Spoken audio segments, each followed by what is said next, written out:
Second normal form says that it further addresses the concept of removing duplicate data. So there's going to be some duplicate data left, okay, and we'll see why that is the case in a moment. But the 3 bullet points says it's got to meet all the requirements of first normal form. We've got to remove subsets of data that apply to multiple rows of an entity, and place them in separate entities. What does that mean? I'll talk you through that. And then create relationships between these entities and their predecessors through the use of foreign keys. Okay, so we might need to make a new table and then sort out what we call relationships between the entities, not table, sorry, the entities. Okay, but let's just look at that concept of a foreign key. We're going to look at the relationships first. The first bullet point is satisfied. We've already done the first normal form. So we want to look at creating relationships between the entities. Now, what we mean by a foreign key is that there is a key in an entity that is already a key in another entity. So this is a good example. So we've got product code here in the order entity. So in the order entity, product code is part of a primary key, but it's not the primary key by itself, because it's actually the primary key in the menu entity.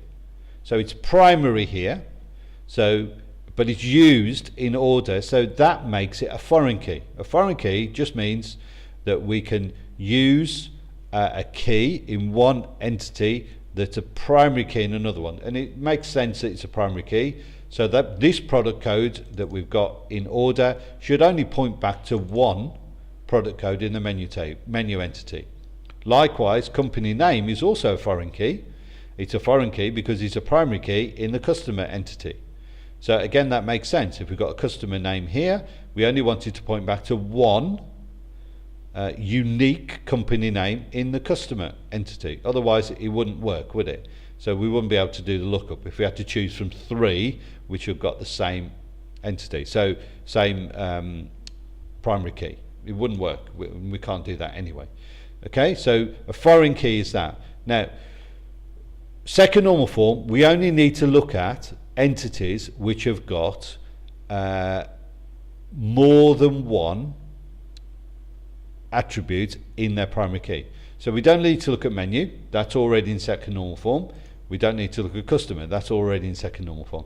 This is our problem entity, where we've got 3 keys, and we need to make sure, as the definition says, that for an entity that has a composite primary key, which order does, each attribute in the entity that is not part of the primary key must depend on the entire composite key for its existence. So there are only 2 other attributes that are not part of the primary key. So we've got order taken by, and we've got quantity ordered. So we need to look at those, and we need to determine whether or not they depend on the entire composite key for its existence, or just part of the primary key for its existence. And you'll see that that's the case. So we'll do that in the next video.